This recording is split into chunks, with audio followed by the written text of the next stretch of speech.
আপনারা দেখছেন sting news. Sting নিউজে আপনাদের স্বাগত। আপনাদের সঙ্গে আমি হালিম। এই মুহূর্তে আমি আছি লাইভে। আর আজকের ইটাকে যে আলোচনা নিয়ে আপনাদের সামনে আমি এসেছি সেটা হলো আরজিকর আন্দোলন শহরের মতো গ্রামে পৌঁছলে কতটা অস্বস্তিতে পড়বে তৃণমূল। আর এই আলোচনায় এই ইটকে আমার সঙ্গে রয়েছেন মা মাটি মানুষ পত্রিকার সম্পাদক এবং সেই সঙ্গে হিন্দুস্তান টাইমসের প্রাক্তন সাংবাদিক সুকুমার দেবনাথ।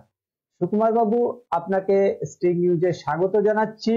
এবং আজকে আমাদের যে এই আলোচনা, আরজিকর আন্দোলন শহরের মতো গ্রামে পৌঁছলে কতটা অস্বস্তিতে পড়বে তৃণমূল, অর্থাৎ শহরের রাজপথ যেমন উত্তাল, বিচার চাইছে আরজিকরের এই কাণ্ডে, এবং সেই সঙ্গে যদি আজকে গ্রামের যে আলপথ, সেই আলপথে যদি দেখা যায় যে এই আন্দোলন ব্যাপকভাবে ছড়িয়ে পড়ে, তাহলে কি অবস্থা হতে পারে। বর্তমান সময়ে এমনিতেই এই যে শহরে যেভাবে উত্তাল হয়েছে নাগরিক আন্দোলনে, তাতে তৃণমূলকে পাল্টা কিন্তু সভা করতে হচ্ছে, মিছিল করতে হচ্ছে। কিন্তু এটা যদি প্রতিটা গ্রামে গ্রামে ছড়িয়ে যায়, সেক্ষেত্রে কি সমস্যা হতে পারে, একটু যদি বিশদে আলোচনা করেন। স্টিং নিউজে আলিমকে ধন্যবাদ। একটা সময় উপযোগী এবং সমসাময়িক একটা ঘটনার পরিপ্রেক্ষিতে যে আলোচনা আজকে উপস্থাপন তিনি করেছেন সেটা আমাকে সত্যিই খুব আনন্দ দিয়েছে। যে এই আলোচনাটা বিভিন্নভাবে হচ্ছে, সর্বত্রই হচ্ছে। গ্রামেও পৌঁছায়নি বলবো না, গ্রামেও পৌঁছেছে, কিন্তু হয়তো সেইভাবে বুথে বুথে পৌঁছায়নি বা ব্লকে ব্লকে পৌঁছায়নি। কিন্তু এর একটা অন্য দিক, সেটা হচ্ছে যে আমাদের কাছে আগে নিউট্রাল যে জায়গাটা সেটা বলবো। সেটা হচ্ছে যে ঘটনাটা ঘটার পরে, মানে হিনিয়াস ক্রাইম, মানে কি ভয়ঙ্কর, যে যন্ত্রণাদায়ক, অমানবিক হত্যা তো অনেক প্রকারই আছে, কিন্তু হত্যা এবং ধর্ষণ এইরকম অমানবিক, তার শিনবন ভেঙে দেওয়া, তার শরীরের উপর এই ধরনের অত্যাচার, মানে অবর্ণনীয়, যেটা সমস্ত মানুষকে, বিশেষত মহিলাদের হৃদয়কে এমন ভাবে আক্রান্ত করেছে, তারা নিজেদেরই যেন ওই তিলোত্তমার কাছে বা অভয়ের কাছে নিজেকে নিয়ে গিয়ে বিচার করতে শুরু করেছে। এটা একটা সাংঘাতিক ইম্প্যাক্ট, যাকে বলে ইম্প্যাক্ট বলো আর যাই বলো, সাংঘাতিক ভাবে মানুষকে আক্রান্ত করেছে, ভারাক্রান্ত করেছে। আর এই ধরনের ক্ষেত্রে আমি শুরুটা তোমরা কিভাবে দেখেছো আমি জানি না, আমি যেটা দেখেছি আমি সেটা বলতে পারি একজন সাংবাদিক হিসাবে। যে 14 তারিখে রাতে রাজপথে, মানে পথ দখল, এই যে একটা শব্দটাই একটা খুব নতুন শব্দ। মেয়েরা রাস্তায় রাস্তায় হেঁটেছেন, ঘুরেছেন ঘন্টার পর ঘন্টা, এই যে পথ দখল। এবং আমি একটা পথ দখলে প্রায় 2 ঘন্টা ছিলাম, দেখেছি কোনো রাজনৈতিক স্লোগান কোনো জায়গা থেকে আসেনি। ওয়ান্ট জাস্টিস, মানে বিচার চাই, একটাই। তারপরে সেটা আস্তে আস্তে আস্তে আস্তে পলিটিক্যালাইজড হয়েছে। আমাদের এটা সর্বত্রই হয়, একটা জায়গায় দাঁড়িয়ে থাকে না, পলিটিক্যাল লোকেরা নেমে পড়েছে, কেউ অলক্ষ্যে, কেউ লক্ষ্যে। যেমন সেদিনের যে বাচ্চাদের ডাকে, একদম একদম অরাজনৈতিক ডাকে একটা মিছিল আমরা দেখলাম, বাচ্চাদের মিছিল, মানে শিশুরা যারা বা কিশোর যারা এখনো পড়াশোনা করছে, এবং প্রচুর পরিমাণ মেয়ে। কেউ কেউ বলছেন এটা পেছন থেকে বামেরা বা অন্যরা অর্গানাইজ করে দিয়েছে, সেটা হতেই পারে, না হওয়ার কোনো কারণ নেই। কিন্তু মিছিলে যে একটা নিউট্রাল, মানে নিরপেক্ষতা মানুষের চোখে লেগেছে এবং তারা প্রভাবিত হয়েছে। এবং তারপরে এটাকে কাউন্টার, যখন মুখ্যমন্ত্রী রাস্তায় নামলেন, তখন পলিটিক্সটা সামনাসামনি এসে গেল। মুখ্যমন্ত্রীও ফাঁসি চাইছেন, আবার বাকি যারা তারাও ফাঁসি চাইছে, তারাও জাস্টিস চাইছে। এখান থেকে পলিটিক্সটা একটা জায়গায় এসে গেল যে এখন ব্লকে ব্লকে বিজেপিও মিছিল করছে, বামেরাও মিছিল করছে, মানে তৃণমূলও মিছিল করছে। আমাদের কাছে প্রচুর খবর আসছে প্রত্যেকটা ব্লক থেকে। এটা একটা আশ্চর্য জিনিস যে একটা আন্দোলন সবাই ধরে নিয়ে একটাই তাদের স্লোগান, ফাঁসি, এবং যে সে লোকটা এর জন্য দায়ী তাকে ফাঁসি। কিন্তু ব্যাপারটা সিবিআই এর কাছে গেছে, সিবিআই কিন্তু এখনো দ্বিতীয় কাউকে অ্যারেস্ট করতে পারেনি ওই সিকিউরিটি সঞ্জয় দাসকে নিয়ে। ফলে অনেকেই বলছেন যে ধনঞ্জয় চ্যাটার্জির মতো সঞ্জয়ও ফাঁসি কাটে ঝুলবে আর সবাই বেঁচে যাবে, এরকম কথাও আমরা শুনছি। তবে ওভারঅল এই মুহূর্তে তৃণমূল যথেষ্ট ব্যাকফুটে, এটা বললে কে কি মনে করবেন তাতে না, আমরা আলোচনাটা নিরপেক্ষ ভাবেই করতে চাইছি। মানে ঘটনার উপর আমরা যেভাবে সংবাদ মাধ্যমের কর্মী এবং আমরা যেভাবে পুরো ঘটনাটাকে দেখছি, আমরা আলোচনাটাকে সেইভাবেই আমরা করতে চাই। এটা একদম অমানবিক, ভয়ঙ্কর ভাবে মানুষের মনকে নাড়া দিয়েছে। হ্যাঁ, দলমত, জাতি, সম্প্রদায় নির্বিশেষে একটা দারুণ ভাবে এটা নাড়া দিয়েছে। বিশেষত মহিলাদের তো ভয়ঙ্কর ভাবে, এবং যাদের মানে মেয়ে সন্তান আছে সেই পরিবারগুলোকে, মানে তাদের বাবাদের, কাকাদের, ভাইদের, মানে তাদেরও সাংঘাতিক ভাবে এটা নাড়া দিয়েছে।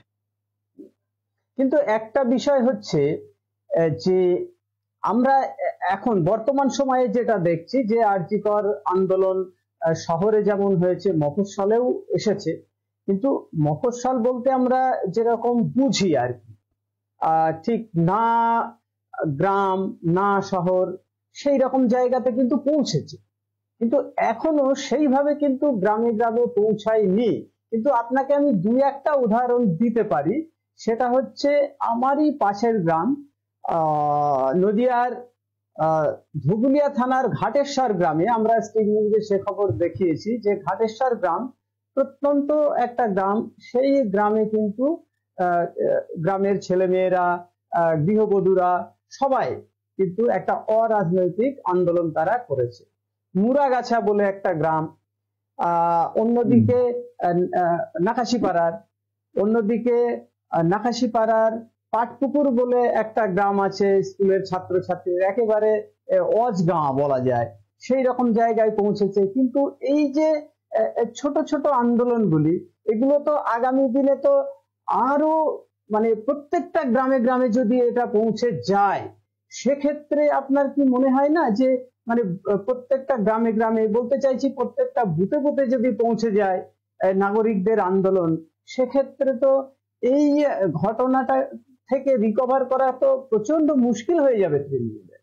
এখন থেকে যদি সেই ধরনের পাল্টা কর্মসূচি না নেওয়া হয় তৃণমূলের পক্ষ থেকে, যদিও নেওয়া হয়েছে, আজকেও তারা বিভিন্ন জায়গায় মিছিল, বিক্ষোভ করেছে, তারা করছে। এটা ঠিকই যে তৃণমূল যে শাসক দল বুঝে নিয়েছে, এবং তাদের কাছে বিভিন্ন জায়গা থেকে যা ইন্টেলিজেন্স বলো বা দলগত ভাবে যা ইনপুট এসছে, তাতে তারা বুঝে নিয়েছে যে যে মহিলারা আমাদের ভোট ব্যাংক ছিল লক্ষ্মীর ভান্ডারের জন্য, সেই মেয়েরা যে এতটা রাস্তায় নেমে আসবে, এই বিশ্বাসে কিন্তু দারুণ ভাবে আঘাত লেগেছে। ফলে এটাকে কাউন্টার কিন্তু আশ্চর্যের বিষয় সুকুমার বাবু, সেটা হচ্ছে যে আমরা দেখেছি সোশ্যাল মিডিয়াতে যে আন্দোলন হচ্ছে, সেই আন্দোলনে মমতার কাট আউট তৈরি করে সেখানে জুতোর মালা পরানো হচ্ছে, যেখানে মুখ্যমন্ত্রী একটা খুব গুরুত্বপূর্ণ একটা পদ এবং এত পপুলারিটি, একটা ছোট বাচ্চাও কিন্তু মুখ্যমন্ত্রী মমতা বন্দ্যোপাধ্যায়ের নাম জানেন। তা এই যে ঘটনাগুলো, মানে এই জায়গাটা কিভাবে, মানে কেন আসলো, এই ধরনের ঘটনা কেন হচ্ছে? কোথাও কি যেটা বিরোধী দল বর্তমান সময়ে বিজেপি, কোথাও কোথাও না কোথাও কি বিজেপি এই সুযোগটাকে নিয়ে পিছন থেকে এই নাগরিকদের অন্য পথে চালিত করার চেষ্টা করছে বলে মনে হচ্ছে? প্রথম হচ্ছে, এই ধরনের রাজনীতি যারা করে তারা খুব ঘৃণ্য রাজনীতি করে, আমি বলবো খুব আচ্ছা নিচু মানের এবং নিচু মানসিকতার পরিচয় এগুলো। আচ্ছা আবার কাউন্টার আমি দেখেছি অনেককে, যে নরেন্দ্র মোদীর ছবিতেও জুতো পেটা করেছে, এরকম ঘটনা ঘটে। কিন্তু এগুলো আমরা, সুস্থ সমাজ কিন্তু এটা কখনো মেনে নেয় না। সরকার আছে, তার সমালোচনা হবে, আমাদের এটাই ডেমোক্রেসি। আচ্ছা সরকার যা যা ভুল করবে আমরা সেটার বিরুদ্ধে বলবো। আচ্ছা সরকারের এইখানে ভুল যদি কিছু থাকে তার সমালোচনা নিশ্চয়ই হোক বা হবে। যদি সেই সুপারকে তারা ইয়ে করে, না, আমি বলতে চাইছি, শেষ করেছে, কিন্তু আজকে তো সিবিআই এর হাতে, আজকে তো আর কিছু বলার নেই। আমার আজকে প্রশ্নটা তো ছিল সিবিআই এর যে হাতে। বিজেপি কি কোথাও থেকে কলকাঠি নাড়ছে? অবশ্যই নাচছে। রাজনীতির সুযোগ তো রাজনৈতিক দল নেবেই। এটা তো বিজেপি বামপন্থীরা এটা দুটো ই করেছে। কিন্তু বামপন্থীরা এই বাচ্চাদের যে আন্দোলনটাকে অ্যাভয়েড করেছে কেন, এই ব্যাপারটা আমাদের কাছে হুম আলোচ্য বিষয়। হুম যেভাবেও হুম তারা কি ধরনের খেলা খেলছে বামেরা যায় না, কিন্তু তারা হুম কিন্তু সক্রিয়ভাবে এর বিরুদ্ধে হুম ছিল। হুম কিন্তু এই যে স্কুল ছাত্রদের যে মুভমেন্টটা হলো, হুম হুম সেদিন পুরো জল কামান টামান দিয়ে এটা হলো, এটাতে বিজেপি অনেকটা এককভাবেই এটা করেছে। হুম এখানে কিন্তু বামেরা সক্রিয়ভাবে অতটা অংশগ্রহণ করেনি। হুম তা এই যে মানে ওরা এটা নিউট্রালি এটা মুখ নিয়ে এসেছিল, কিন্তু আজকে আস্তে আস্তে এটা কিন্তু আর নিউট্রালি নেই। কিন্তু ওই মুভমেন্টটা কিন্তু যে নিউট্রাল ছিল না, হ্যাঁ হ্যাঁ হ্যাঁ, পরিষ্কার হয়ে গেছে না যে কিন্তু ওটা বিজেপি দ্বারা প্রভাবিত হয়েছে। না কিন্তু সুকুমার দা, এখনো আমরা রাজ্যের বিভিন্ন প্রান্ত থেকে খবর পাচ্ছি যে এখনো কিন্তু অরাজনৈতিক আন্দোলন চলছে, নাগরিক আন্দোলন চলছে, এবং প্রত্যেক দিন একটা না একটা কর্মসূচি সেখানে রয়েছে, এবং সমাজের সর্বস্তরকে ছুঁয়ে গেছে এই আন্দোলন। আমি আপনাকে জানাচ্ছি যে আমি আপনার সঙ্গে এই অনুষ্ঠানটা করছি নদিয়া থেকে। নদিয়াতে কৃষ্ণনগর প্রেস ক্লাব আগামীকাল কর্মসূচি রেখেছে যে এই আরজি করের প্রতিবাদে বিচার চেয়ে একটা আন্দোলন হবে। এক নম্বর, আমাদের আমাদের নদিয়া জেলার ধুবুলিয়াতে সেখানে নাগরিক আন্দোলন হয়েছে, এবং সেখানে আজকে দুটো স্কুল, তাদের ধুবুলিয়া সুভাষচন্দ্র বালিকা বিদ্যালয় এবং ধুবুলিয়া দেশবন্ধু হাই স্কুল, যে স্কুলের আমি ছাত্র ছিলাম, তা সেখানেও কিন্তু দুটো স্কুল থেকে তাদের প্রাক্তনীদের একটা আন্দোলন মিছিল কিন্তু আজকে হয়েছে অরাজনৈতিক ভাবে। কিন্তু আমাদের মনে হয়েছিল যে হয়তো বিজেপির নবান্ন অভিযানের পর থেকে হয়তো এই আন্দোলনে যেসব মানুষেরা রাজনৈতিক ট্যাগ নিজের গায়ে লাগাতে চান না, হয়তো আন্দোলনটা এখানেই আস্তে আস্তে স্থিমিত হয়ে যাবে। কিন্তু কই, সে তো হচ্ছে না। আমার তো মনে হচ্ছে দিন দিন বাড়ছে, আরো কর্মসূচি হচ্ছে। আমি কৃষ্ণনগরে দেখেছি, আমাদের কৃষ্ণনগরে, সেখানেও দেখছি প্রত্যেক দিন বিভিন্ন অরাজনৈতিক সংগঠন তারা কিন্তু সেখানে আন্দোলন করছে। ফলে আন্দোলন তো দিন দিন বাড়ছে, কমছে কোথায়? না, ওটা তো প্রথমে বললাম যে এই একটি ঘটনা হ্যাঁ, প্রতিটা বাবা মাকে আঘাত করেছে, ভাইকে দাদাকে আঘাত করেছে, আর মেয়েদের সবাইকেই আঘাত করেছে। যে এই নৃশংসতা, এই ধরনের মৃত্যু বা হত্যা, এটা ভয়ঙ্কর ভাবে, মানে apart politics, apart caste and creeds, এটা সাংঘাতিক ভাবে আহত করেছে। এইবার আমাদের তো একটা ধারণাই আছে, মানে টাইম উন্স দা হিল দা উন্স, যে সময় ক্ষতটাকে বুঝিয়ে দেয়। সেটা যেমন হচ্ছে, আবার আরেকটা দিকে সাধারণ মানুষ আন্দোলনটাকে জিয়ে রাখার চেষ্টা করছে, যারা সত্যিকার এটাকে আন্তরিকভাবে চান যে এই ধরনের ঘটনা সমাজ থেকে একদম বিলুপ্ত হয়ে যায়। আবার এই সুযোগে একদল তারাও রাজনীতি করছে, তারা মনে করছে যে এই আন্দোলন নিরপেক্ষ নয়, একটা পক্ষাবলম্বন হচ্ছে, বারবার শাসক দলকে, রাজ্যের শাসক দলকে আক্রমণ করা হচ্ছে, ফলে তারাও কাউন্টার এটা করার জন্য নামছে। যেমন তুমি জানো যে কালকে অভিনেতাদের নিয়ে বিভিন্ন রকম কথা উঠেছে, যে অভিনেতারা যারা দিদির পাশে থাকেন, মুখ্যমন্ত্রীর পাশে দাঁড়ান মঞ্চে, তারাও রাস্তায় নেমেছে। এই যে বিষয়গুলো অনেক জায়গায় গিয়ে এমন গোলযোগ হয়ে গেছে, যেটা আমরাও এটাকে সঠিকভাবে আলাদা করতে পারছি না, কোথাও কোথাও মিলে যাচ্ছে। আচ্ছা, এবং এটা বলুন, স্কুলগুলো, যেখানে মহিলাদের স্কুলগুলো সাংঘাতিক ভাবে মানে আক্রান্ত, মানে মনের দিক থেকে, এবং তারা চাইছে যে তারা এই আন্দোলনের মধ্য দিয়ে সবাইকে সচেতন করে তাদের প্রোটেকশনটাকে বাড়াতে, প্রোটেকশন যাতে তৈরি হয়। কিন্তু আরেকটা বিষয় হচ্ছে যে রাজ্য সরকার কিন্তু শিক্ষা দপ্তর একটা নির্দেশ জারি করেছিল, আপনি অবশ্যই জানেন, যে কোন স্কুল ছাত্রছাত্রীদের এই আরজিকর কাণ্ডে কোন রকম ভাবে তারা আন্দোলনে অংশগ্রহণ করতে পারবে না স্কুল চলাকালীন, এইরকম একটা তারা নির্দেশ দিয়েছিলেন। তো আমার বক্তব্য হচ্ছে যে এভাবেও তো দেখছি দমানো যাচ্ছে না, অনেক স্কুলই তো করছে, শোকজ খাচ্ছে, বলছে খাচ্ছে খাবো, কিন্তু এর আন্দোলনে আমাদেরকে নামতেই হবে। জাস্টিস আমাদেরকে পেতে গেলে এরকম আন্দোলন দরকার আছে।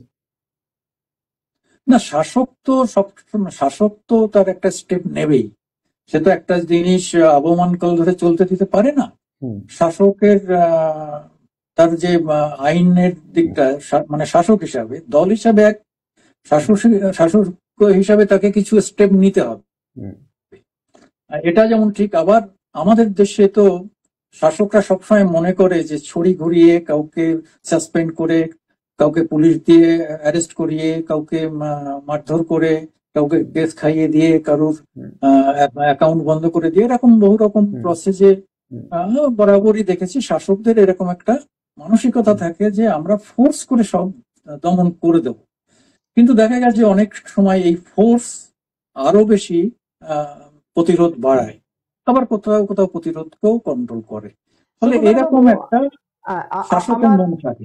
বুঝতে পেরেছি। আমার আর একটা প্রশ্ন আছে আপনার কাছে, সেটা হচ্ছে যে এই যে তৃণমূল যে আন্দোলনটা করছে, তারাও বলছে যে জাস্টিস চায়, এবং তারা বিভিন্ন জায়গাতে, রাজ্যের বিভিন্ন প্রান্তে, ব্লকে ব্লকে চলছে সেই, কোথাও বিক্ষোভ, কোথাও ধর্ণা, কোথাও প্রতিবাদ মিছিল, বিভিন্ন রকম ভাবে তারা কিন্তু আন্দোলন করছে। মানে এই আন্দোলনটা এইভাবে কর্মসূচি নিয়ে মানে কি বার্তা দিতে চাইছে তৃণমূল? তৃণমূল তো ব্যাকফুটে বলেছি, কিন্তু এটাও তো ঠিক, একটা মুখ্যমন্ত্রী তো এই জিনিসটা ঘটাননি বা তিনি জানাননি, কিন্তু ঘটবে। তার কারণ হচ্ছে যখন চেক অ্যান্ড ব্যালেন্স থাকে না, না আমি বলতে চাই, না আমার কথাটা ক্লিয়ার হোক, প্রশাসক যখন চেক অ্যান্ড ব্যালেন্স লস করে এবং কিছু কিছু লোকের উপর বেশি ডিপেন্ড করেন না, তখন তারা এই ঘটনা ঘটিয়ে দেয়, এবং যখন ঘটিয়ে দেয় তখন সেই বেকায়দা অবস্থা, সে তখন শ্যাম রাখি না কুল রাখি একটা এই ব্যবস্থা করে। কিন্তু মমতা কিন্তু যখন রাস্তায় নেমেছে তখন কিন্তু সে একটা জায়গায় বুঝেছে যে, আমি ধরে নিলাম সে যদি নকল ভাবেও নামে, কিন্তু সে একটা জায়গায় বুঝেছে যে এর যে ভয়ঙ্কর ইয়েটা, মানে আঘাতটা সাধারণ সমাজের উপর এসে পড়েছে, তার যে অভিঘাত, সেটা মারাত্মক, এবং সেটা তাকে ক্ষতিগ্রস্ত করবে। তিনি যতই 500 টাকাকে 1000 টাকা লক্ষ্মী ভান্ডার করুন না কেন, তার কিন্তু একটা অভিঘাত হচ্ছে। এটা বুঝতে পেরে তারা এরপরে কি করবে, এরা প্রত্যেকটা বুথে 77,000 বুথের লোক নামিয়ে দেবে। কিন্তু সুকুমার বাবু, প্রশ্ন একটা, আপনি যেটা বললেন যে মুখ্যমন্ত্রী তো চাননি, কিন্তু সবাই তো অভিযোগ করছে একটা বিষয়ে, যে ঘটনাটাকে ধামাচাপা দেওয়ার চেষ্টা করা হচ্ছে, এবং যে বিষয়গুলি উঠে এসেছে তাকে বলা হয়েছিল যে অডিও ক্লিপস গুলো এসছে, আমি টাইমস অফ ইন্ডিয়া পড়ছিলাম, টাইমস অফ ইন্ডিয়ার ফার্স্ট পেজে যে নিউজটা হয়েছে তাতে দেখছিলাম যে পুরো মানে অডিও ক্লিপ, যে ক্লিপস গুলো ভাইরাল হয়েছে, খুব সুন্দরভাবে সেগুলো ব্যাখ্যা করা হয়েছে। যে সেখানে বলা হচ্ছে যে আত্মহত্যা করেছে, সেখানে বিভিন্ন সময়ে বিভিন্ন তাড়াতাড়ি চলে আসুন, কখনো সেমিনার হলের ব্যাপারটা, সেখানে বলছে যে না উনি ইমার্জেন্সিতে আছেন।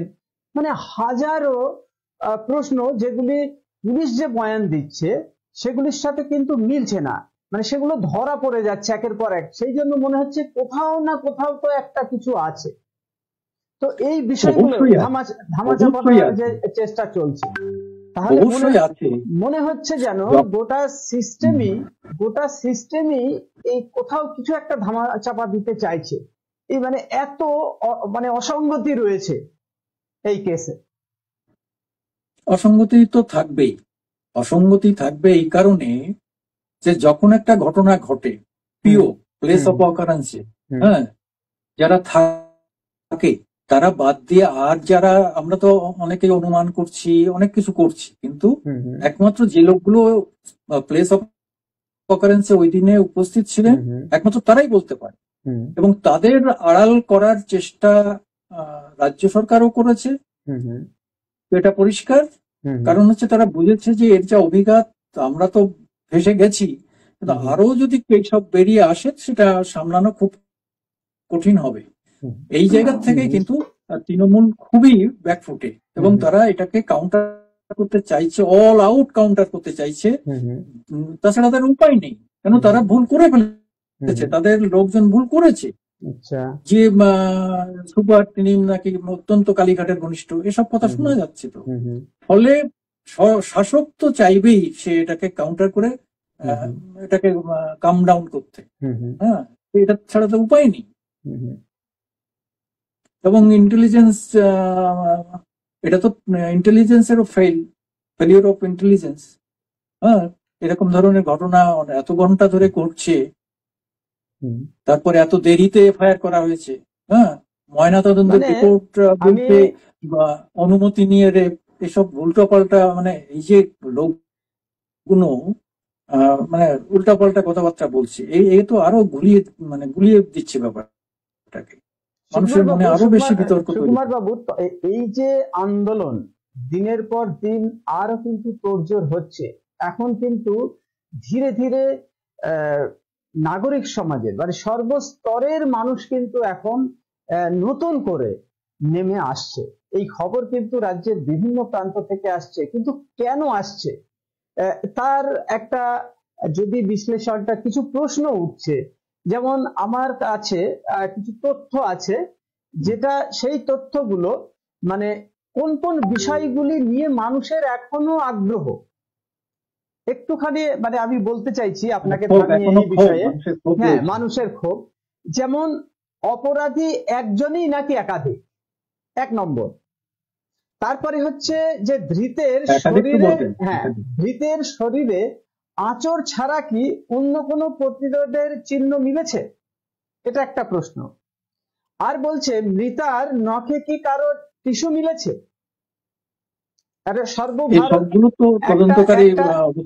হ্যাঁ, মানে একটা আমাদের বহুল প্রচারিত একটা সংবাদপত্রে তাদের পেজ ওয়ান খবর করেছে এটাই। আমি সেই পত্রিকাটি থেকেই আমি এই তথ্যগুলো উদ্ধৃতিগুলো বলছি, এবং বলছে যে সেই টিস্যুর সঙ্গে ধৃতের টিস্যুর কি মিল আছে। বলছে ময়না তদন্তে, হ্যাঁ, ডিএনএ টেস্টেই তো পাওয়া যাবে, ডিএনএ টেস্ট করলে পাওয়া যাবে। একদম। এবার ময়না তদন্তে উল্লেখ করা সাদা ঘন চটচটে তরল কি বীর্য, এটা বলছে। আর একটা প্রশ্ন, এবং তার অ্যামাউন্টটা বলছে 150 গ্রাম, মানে 4-5 জনের না, সেটা যে বীর্যই কিনা সেটা নিয়েও প্রশ্ন আছে, সেটা যে বীর্যই কিনা সেটা নিয়ে প্রশ্ন আছে, সেটা নিয়ে পরীক্ষা নিরীক্ষা হতে পারে। কিন্তু আর একটা বিষয় বলছে যে বীর্য মিললে নমুনা পরীক্ষায় কি তাতে ধৃতের ডিএনএ মিলেছে, সেই রিপোর্ট এখনো এলো না কেন। না ওই তো হ্যাঁ বীর্য যাই হোক, ডিএনএ রিপোর্টেই ঠিক। বোঝা যাবে। ঘটনাস্থল সেমিনার রুম নাকি অন্য কোথাও। আর একটা বিষয় হচ্ছে, তথ্য প্রমাণ নষ্ট হতে পারে জেনেও মৃতদেহ পড়ে থাকা সেমিনার রুমে কি করে এত লোককে পুলিশ ঢুকতে দিল। তার কারণ একটা ভিডিও ভাইরাল হয়েছে, আপনিও সেটা জানেন। সেখানে দেখা গেছে প্রচুর লোকজন, কারণ তাতে প্রমাণ নষ্ট হওয়ার সম্ভাবনা থেকে যায়। আর একটা হচ্ছে, কেন মৃতার পরিবারকে বলা সম্ভাবনা হলো, না, চেষ্টা করা হয়েছে, সম্ভাবনা হ্যাঁ না, চেষ্টা হ্যাঁ, করা হয়েছে মুছে দেওয়ার। আর কেন, এটা তো অপরাধীরা করবেই। একদম।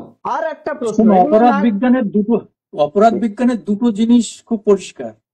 একটা হচ্ছে যে অপরাধ যে করে সে হ্যাঁ কিন্তু ওই পিওর কাছাকাছি থাকে হ্যাঁ এবং সবসময় সে নজর রাখে কি হচ্ছে। হ্যাঁ, এটা কিন্তু একটা অপরাধ বিজ্ঞানের কথা।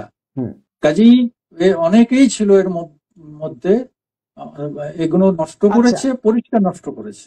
আর নাগরিকদের মনে আরো একটা প্রশ্ন, যে কেন মৃতার পরিবারকে বলা হলো তিনি আত্মহত্যা করেছেন। এই যে বিষয়টা সেটা তো অ্যাসিস্ট্যান্ট বলা সুপার হয়েছে, বলেছেন। হ্যাঁ হ্যাঁ হ্যাঁ। এবং আর একটা হচ্ছে, কেন অত তড়িঘড়ি মৃতদেহ দাহ করে দেওয়া হলো, প্রশ্ন উঠছে। আর একটা প্রশ্ন, হ্যাঁ আর একটা প্রশ্ন, রোগী দেখার জন্য যাকে কিছুক্ষণ অন্তরই প্রয়োজন, সকাল 9:30টায় কেন তার খোঁজ পড়ল। আর ময়না তদন্তে উল্লেখ যে মৃতদেহের চুল আঁচড়ানো এবং কপালে ঘুমানোর ভঙ্গিতে হাত রাখা খুন এবং ধর্ষণের পরে কি করে সম্ভব। এই যে খুন করা হলো, একটা মেয়েকে ধর্ষণ করা হলো, তারপরে দেখা যাচ্ছে তার চুল আঁচড়ানো ঠিকঠাক আছে, তার কপালে যে ঘুমানোর ভঙ্গি করে তার হাতটা রাখা আছে। আর একটা বিষয় হচ্ছে, কেন হাসপাতাল কর্তৃপক্ষ এফআইআর করলেন না। আর একটা প্রশ্ন হচ্ছে, খুনের মামলার পরিবর্তে কেন পুলিশ শুধুমাত্র অস্বাভাবিক মৃত্যুর মামলা রুজু করেই তদন্ত চালালো এবং ময়না তদন্ত করলো। ব্যাপারটা বুঝতে হবে, খুব সাংঘাতিক যে অস্বাভাবিক একটা মৃত্যুর মামলা রুজু করছে এবং ময়না তদন্ত হচ্ছে। এত কিছু, তার শরীরে আঘাতের চিহ্ন, এত কিছুর পরে কি করে সে তো বোঝা যায় যে এটা আত্মহত্যা নাকি এটা খুন। একটা তারা ডাক্তার, সেখানে আরজিকর একটা সেখানে বড় বড় ডাক্তাররা সেখানে থাকেন, সিনিয়র ডাক্তাররা থাকেন, দেখলেই তো প্রাথমিক দৃষ্টিতেই তো বুঝতে পারে খুন না সেটা আত্মহত্যা। তাহলে নাগরিকদের মনে প্রশ্ন যে কোথাও না কোথাও কোনো বিষয় একটা আছে। আর একটা হচ্ছে, সেমিনার রুমের সবচাইতে যেটা মারাত্মক অভিযোগ সুকুমার বাবু, সেটা হচ্ছে সেমিনার রুমের অদূরে ঘর ভাঙার অনুমতি কেন দেওয়া হলো। তথ্য প্রমাণ নষ্টের অভিযোগে এখনো কেউ গ্রেপ্তার হলো না কেন, এই প্রশ্নগুলো কিন্তু উঠছে। যখন এই ঘটনা নিয়ে উত্তাল, সারা রাজ্য উত্তাল, সেই সময়ে যখন সেমিনার রুমের অদূরে ঘর ভাঙা হচ্ছে, তখন তাহলে কি তার বডিটা কি সেই সেমিনার রুমে পড়েছিল না অন্য কোথাও তাকে ধর্ষণ করা হয়েছিল, যাতে করে আমাদেরকে বারবার সেমিনার রুমের কথা বলা হচ্ছে। সেমিনার রুম দেখা যাচ্ছে অন্য জায়গায় ধর্ষণ করে এনে তাকে সেমিনার রুমে ফেলা হয়েছিল। এই প্রশ্নগুলো তো উঠবে। এইটার যুক্তির সঙ্গে আমি সহমত নই। আমার মনে হয় না যে অন্য জায়গায় তাকে ধর্ষণ করে করা হয়েছে। তবে একসঙ্গে হয়তো ওরা খেতে গেছে ইত্যাদি ইত্যাদি, এগুলো হতে পারে। তারপরে খাবার নিয়ে হয়তো ওই জায়গায় সবাই ঢুকেছে, তখনই যা হোক অ্যালকোহল টল এসব খেলে তখন তো আর মানুষ থাকে না, সেই মুহূর্তে এরকম একটা ঘটনা ওখানে। তাহলে একাধিক লোক তাহলে যে ঘটনা চলাকালীন যখন উত্তাল রাজ্য এই ঘটনা নিয়ে, সেই সময় তারা দূরেই একটা ঘর ভাঙা হচ্ছে, সেটা নিয়ে প্রশ্ন উঠবে না? না, এটা তো পুলিশ যখন ঘটনাস্থলে যায়, আমার অন্তত ধারণা, তুমি জানো আমি লিগাল নিউজ করা থেকে এসেছি, প্রায় 46 বছর হয়ে গেল ওই লাইনে। আমি একটা জিনিস বিশ্বাস করি, আইও যে ইনভেস্টিগেশন করেন যিনি, হ্যাঁ, তাকে সুপ্রিম কোর্ট এত পাওয়ার দিয়েছে যে তিনি সমস্ত কিছু করতে পারেন, তার উপর কেউ মাতব্বরি করতে পারবে। এবং কোনো আইও ঘটনাস্থলে গেলে টোটো সব কিন্তু সে সঠিক জিনিসগুলো কালেকশন করে। এবার কতটা পরবর্তীতে কতটা দেখাবে না দেখাবে চার্জশিটে সেটা পরের কথা। ফলে পুলিশ সবটা জানে এবং পুলিশের কিছু মাথা এই ডাক্তারদের সঙ্গে মিলিত হয়ে এই যে এগুলোকে পরিষ্কার করা, জায়গাটাকে মুছে দেওয়া, ধুয়ে দেওয়া, বিভিন্ন রকম ক্লিননেস বা শিল্ড করা, কিছু কিছু লোককে শিল্ড করা, এই ব্যাপারগুলো এরা খুব মাথায় ফেলে করেছে বলেই এত ঘন্টা সকালের 11:30টার ঘটনার রাতের ঘটনা, তারপর দিন সে রাতে গিয়ে ইয়ে হচ্ছে, এফআইআর হচ্ছে, আবার সকালে ইউডি কেস করা হচ্ছে, ন্যাচারাল ডেথ। এই যে ব্যাপারগুলোর পিছনে পুলিশের মাথা রয়েছে পরিষ্কার, তারা এই ডাক্তারদের সেল করেছে। তার পিছনে আরো বড় মাথা ছিল কিনা সেগুলো তো তদন্তের বিষয়, আমরা অনুমান করতে পারি আরো বড় মাথা ছিল। হ্যাঁ সুকুমার বাবু, আমার আর একটা প্রশ্ন, সেটা হচ্ছে সিবিআই ইনভেস্টিগেশন চালাচ্ছে, তাহলে সিবিআই কতদূর এগুলো ইনভেস্টিগেশনে সেই খবর কিন্তু আমরা পাচ্ছি না। তাহলে বাংলার সংবাদ মাধ্যমের সিবিআই সোর্স এতটাই কি উইক যে কোনো তথ্য তারা দিতে পারছে না?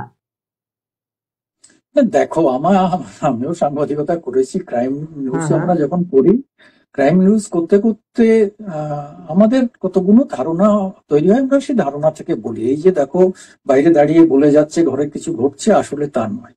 লিক করা তাও খুব লং প্রসেসের পরে লিক করার দু একজন হয়তো থাকতে পারে, কিন্তু খবর বলে চালিয়ে দিচ্ছে, খবর বলে চালাই, আমাদের চালাতে হবে তো, 24 ঘন্টা আমাদের চালাতে হবে তো। ফলে এগুলোর উপর খুব বেশি ভেবে লাভ নেই, চিন্তা করে লাভ নেই। তাহলে কামদুনির কেস এত বড় ঘটনা, এটা হতো না। হ্যাঁ, হাতরাসের কেস বলো, উন্নার ঘটনা বলো, কেন তুমি তাপসী মালিক নিয়ে কি হয়েছে, কত বছর ধরে তারা মুভমেন্ট হয়েছে, কি হয়েছে, শেষকালে কজনের শাস্তি পেয়েছে। ফলে এগুলো তো মিডিয়ার, এটা একটা মিডিয়ার পার্ট, তারা এটাকে সুযোগ নেয় তাদের পারপাস সার্ভ করার জন্য। পারপাসটা একটাই হচ্ছে যে তাদের বেসটা বাড়ানো, তাদের ভিউয়ার্স বাড়ানো, টিআরপি বাড়ানোর যে জায়গাটা এগুলো থাকে। ফলে বা মানুষকে তো কিছু বলতে হবে, সে তার আইডিয়া থেকে বলে, এবং সব আইডিয়াটা পুরো যে একদম ফেলে দেওয়ার মতো তাও নয়, তারা জানে কোন ঘটনার পরে কিভাবে কোথাতে কি হয়।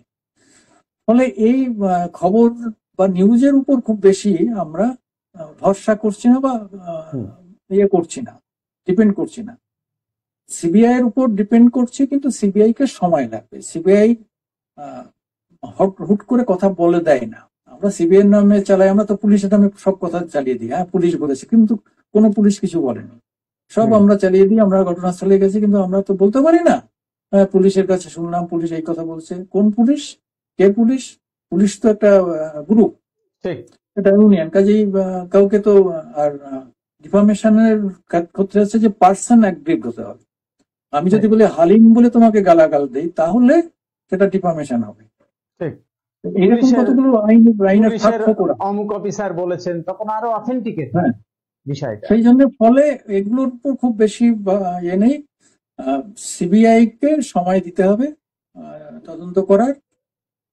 তবে আমাদের দেশে কোনো এজেন্সির উপরেই আমরা সাধারণ মানুষের ভরসা করে না, এটাও ঠিক।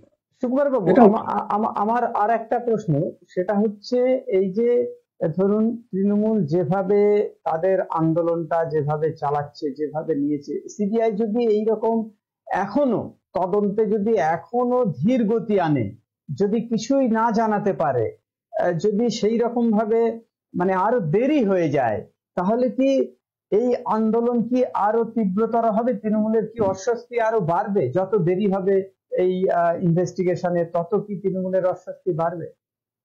শোনো, যে কোনো ক্রাইমের বিজ্ঞানে বলে যে কোনো ঘটনার ক্লু থাকে। আচ্ছা, অপরাধীরা ক্লু রেখে যাবেই। হ্যাঁ, এই ক্লুটা হচ্ছে লিড ক্লু যতক্ষণ না পাবে হুম হুম। ততক্ষণ তারা পুরো অন্ধকারে হাতড়াচ্ছে। হ্যাঁ, আচ্ছা।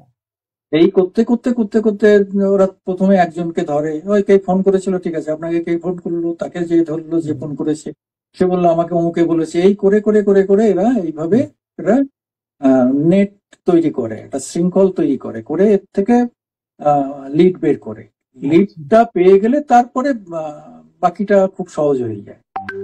এইটা হচ্ছে আচ্ছা। ব্যাপার। আর সিবিআই আর একটা প্রবলেম হচ্ছে যে সিবিআই তো অ্যারেস্ট করে থার্ড ডিগ্রি দিতে পারে না হুম হুম পুলিশের মতো। সেটা তাদের তাদের ইসে নেই। ফলে আমাকে ডাকলো, আমি কথা বললাম না, 24 ঘন্টা বসেই রাখলো, কথা না বলে আমি তারপর দিন চলে গেলো, আবার তারপর দিন ডাকলো, আমি 3 দিন 5 দিন 7 দিন কথাই বললাম না। কি করবে ওরা? ওরা তো আমাকে মারতে পারবে না। বুঝতে এটা একটা পারছি। আহ, বড় ব্যাপার। কিন্তু ওই বারবার ডাকতে ডাকতে ডাকতে ডাকতে ওরা কোথাও না কোথাও ক্লু পাবে, এই জন্য একটু সময় হ্যাঁ, লাগে। মানে মানে আমার প্রশ্নটা আবার হচ্ছে, একটা ক্লু পেলে সেটা তো ওদের ক্রস আমার চেক করতে আমার হবে, তাই আমার না? আমার প্রশ্নটা হচ্ছে এই জায়গায় যে যদি ধরুন ডিলে হয়, ইনভেস্টিগেশনে ডিলে হয়, যত ডিলে হচ্ছে তত কি ডিনাইট জাস্টিস তৃণমূলের হচ্ছে। তৃণমূলের অস্বস্তি বাড়বে? মানে ধরুন কালকেই সিবিআই একটা কিছু বলে দিল, বা সিবিআই দেখা গেল এর সমাধান করে ফেললো, তাহলে তো এখানেই সমস্যাটা সেই জায়গাতে মিটে যায়, বা আন্দোলন করার স্কোপটা থাকে না। কিন্তু যদি মানে জাস্টিসটা যদি হয়ে যায় যত দ্রুত, তাহলে তো আন্দোলনটাও তত তাড়াতাড়ি থেমে যাবে। আর যদি দেখা যায় যে না, এখন জাস্টিস হচ্ছে না, সিবিআই কিছু জানাতে পারছে না, অনেক দেরি হয়ে যাচ্ছে, ততদিন তো মিডিয়াও এটাকে ট্রেন্ডিং এ রাখবে, এবং সেই সঙ্গে নাগরিকরাও ততদিন আহ, এটা নিয়েই চর্চা করবে, এটা নিয়েই থাকবে। তাহলে তাতে কি তুমি একটা তৃণমূলের জিনিস অস্বস্তি বাড়ছে না? তুমি একটা জিনিস পরিষ্কার জানো যে মমতা ব্যানার্জি বহু আন্দোলনের মধ্য দিয়ে উঠে এসেছে। হুম ফলে আন্দোলনটা সে জানে, হুম হুম তার অভিঘাত কি সেটাও জানে, হুম। ইম্প্যাক্ট কি সবটাই সে জানে। সে যে উড়িয়ে দিচ্ছে তা নয়, সে বুঝেছে খুব বেকায়দায় জায়গায় আছে সে। আচ্ছা। কিন্তু এটাকে কাউন্টার করা ছাড়া তার উপায়ও নেই, কোনো রাস্তাও নেই। কাউন্টার তাকে করতেই হবে। তার লোকেরা বিভিন্ন জায়গায় যেখানে যতটা পারে কাউন্টার করছে। কিন্তু তিনি জানেন যে এই ধরনের মুভমেন্ট একটা সময় গিয়ে আস্তে আস্তে আস্তে স্থিত হয়ে যাবে। হুম, ধরো 1 বছরই চালাবে, আমরা মিডিয়া যেমন যতদিন ওদের আমরা ইয়ে যেমন করবে। সন্দেশখালী নিয়ে হ্যাঁ, কতদিন সন্দেশখালী নিয়ে চলেছে। সারা রাজ্য উত্তাল, কিন্তু হয়েছে, সেই কিছু হয়েছে, কিছু সন্দেশখালী হয়নি। এখন তার কোনো বিষয় নেই। ফলে এইটাও একটা টাইমে মিডিয়া হয়তো অন্য খবর, আবার নতুন কোনো ঘটনা ঘটবে, তখন সেই দিকে মিডিয়া তখন আবার। কিন্তু আমার হ্যাঁ। বয়সে হুম। আমি তোমার সিদ্ধার্থ শঙ্কর রায়ের আমল দেখেছি, তারপরে বামেদের আমল দেখেছি, মমতার আমল দেখছি। আচ্ছা। আমি আমার অভিজ্ঞতার জায়গা থেকে বলছি যে সারা আহ, দেশে 28টা না 29টা রাজ্যে ভোট হয়, আর 7টা ইউনিয়ন টেরিটরিতে। তার মধ্যে বেঙ্গল ভোট আলাদা। তার কারণটা কি? বেঙ্গলে ভোট করে নেওয়া হয়, পরিষ্কার কথা। বেঙ্গলে ওই মুভমেন্ট হ্যান ত্যান এই সমস্ত দিয়ে ভোট হয় না, বেঙ্গলে ভোট করে নেওয়া হয়। সোজা কথা, যে যেভাবে বোঝো। হ্যাঁ, আমি সোজা কথা সোজাভাবে বলি। আমিও একটা সময় পারছিলাম, আমিও একটা সময় রাজনীতি করতাম। আচ্ছা। ফলে ওয়েস্ট বেঙ্গলের ভোট নিয়ে ভোটের রেজাল্ট দিলাম যে হুম। তার নিচে আর নামতে পারলাম না। তাহলে কি আচ্ছা। হলো? যারা 7টা পাবে বলেছিল তারা 7টা প্লাস হয়ে গেল, হুম 22টা থেকে 29টা হয়ে গেল। হুম।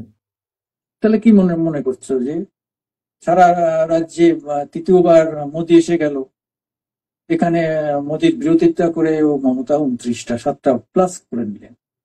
ফলে ওয়েস্ট বেঙ্গলের ভোট নিয়ে কেউ অতটা ভাবে না। হ্যাঁ, এটা ঠিকই, আরবান এরিয়াতে যেখানে এতটা করা যায় না সেই জায়গায় ভোটটা কমেছে। এটা তো তোমরা দেখেইছো, কলকাতা কর্পোরেশনে 144টা সিটে 74টা সিটে মাইনাস হয়েছে, মানে অর্ধেকেরও বেশি। ফলে 2025-এ কেএমসি কিভাবে হবে সেটা একটা বড় ব্যাপার। তবে সেখানেও অনেক ব্যালটে ভোট হয়, যদি হয় ইভিএমে হবে কি ব্যালটে হবে জানি না, ব্যালটে হলে অন্যরকম ব্যবস্থা হবে। ফলে ওয়েস্ট বেঙ্গলে মানে তৃণমূল তার ভবিষ্যৎ নিয়ে খুব ভাবিত, বা 25-এ বা 26-এ, আচ্ছা 25-এ আমার কলকাতা আমার পাবো না, আমার 26-এ আসবো না, এইটা আমার এখনো মনে হয় না। কিন্তু আমি যেটা শেষ করেছি, হ্যাঁ হ্যাঁ দেখেছো তো যে যতবার উল্টিয়েছে সাধারণ মানুষ উল্টিয়ে দিয়েছে। 2011-তে কখনো বুঝতে পারেনি বামেরা যে তারা এরকম উল্টে যাবে। লাস্ট বিমান বসু 48 ঘন্টা আগে বলেছিলেন আমরা 168টা কমপক্ষে পাবো, তারা আমি বলেছিলাম যে 68টাও পাবে না, চ্যালেঞ্জ করেছিলাম আমার এক বন্ধুকে, সাংবাদিক বন্ধুকে, নাম বলতে পারি। যাই হোক, দেখা গেল যে তারা কি পেল, তারা পেল না, গোহারা হারলো। তাই তাহলে হারালো কে? আর সাধারণ মানুষ। আমার আর একটা প্রশ্ন আমি যে প্রশ্নটা করতে চাইছি সেটা হচ্ছে এই এই যে তিলোত্তমা বলুন, অভয়া বলুন, এই আরজিকর কাণ্ড, এটা কি এই যে আগামীতে যে ইলেকশন, বিধানসভা ইলেকশন হবে তখন কি এর প্রভাব পড়বে বলে মনে হয়? আমি সেটাই বলতে চাইছিলাম যে হ্যাঁ ইলেকশনে এইসব নিয়ে খুব প্রভাব ফেলা যায় না। হ্যাঁ, আচ্ছা মানে আমাদের এখানে যে পদ্ধতিতে ইলেকশনটা হয় আচ্ছা, সেই পদ্ধতিতে কিচ্ছু হবে না। মানে কি এখন পদ্ধতিতে হয় কিভাবে? 213টা সিট আছে, এটা 233টা হবে। আচ্ছা হ্যাঁ, এটা বেড়ে 233টা হবে যদি আচ্ছা এর মধ্যে অন্য কোনো কিছু না হয়। আচ্ছা কেউ 355 বলছে, কেউ 360, 56 বলছে। এই সমস্ত প্রায় এখন জিরো হয়ে গেছে, এগুলো করা যায় না। তারপরে যে সমস্ত ফোর্স আসে সে ফোর্স গুলোই তারা ম্যানেজড হয়ে যায়। যে সমস্ত যারা পোল করেন অফিসাররা তারা ম্যানেজড হয়ে যায়, তো পরিষ্কার ওপেন। এটা বাম আমলের থেকে যেভাবে ম্যানেজ হতো আমরা দেখেছি, বুথে যাওয়ার পরে তারা ম্যানেজড হয়ে যায়, কিছু করার নেই। ফলে অন্তত আমার অনেক খোলাখুলি বলতে যে 2026-এ মমতা না আসার কোনো কারণ নেই, যদি এরকম উল্টে পাল্টে না যাওয়ার কোনো ঘটনা ঘটে। এটা আমার অন্তত মনে হয়েছে, আমার অভিজ্ঞতা থেকে বলতে পারি। বুঝতে পেরেছি। মানে হতে আপনি পারে বলতে বিরোধীরা চাইছেন একটু বেশি বেশি লোক হবে, তাদের না না না না মুভমেন্ট হবে, 2-4টে সিট বেশি পাবে, না হতে না, পারে। সেখানে সেখানে সেখানে এই সংখ্যালঘু ভোট কি একটা ফ্যাক্টর? সংখ্যালঘু ভোট তো ফ্যাক্টরি। সংখ্যালঘু ভোট যেটা, সংখ্যালঘুরা দাবি করে যে আমরা 40%। আচ্ছা, কিন্তু আমরা হিসাবে, সেন্সাসের হিসাবে 2016 সেন্সাস থেকে আমরা দেখেছি যে 27%। আচ্ছা, তবে যেহেতু এরা সমস্ত ডিস্ট্রিক্টে ইকুয়ালি ডিভাইডেড নয়, ফলে কয়েকটা ডিস্ট্রিক্টে এটা একচেটিয়া ইয়ে করে। তা না হলে যদি এরা সব জায়গায় সমান ডিভাইডেড থাকতো তাহলে আরো বেশি সিট বামেদের মতো মমতাও সিট পেত। বামেরা 246 পর্যন্ত লাস্ট পেয়েছিল, 246, মমতা এখনো 213। সেই জায়গায় দাঁড়িয়ে এই সিটটা বেড়ে যেতে পারে। তবে নো ডাউট আমি তোমাকে বলছি, ছোট করে দেখার উচিত নয়, এবং আমার মনে হয় না তৃণমূল দেখছে।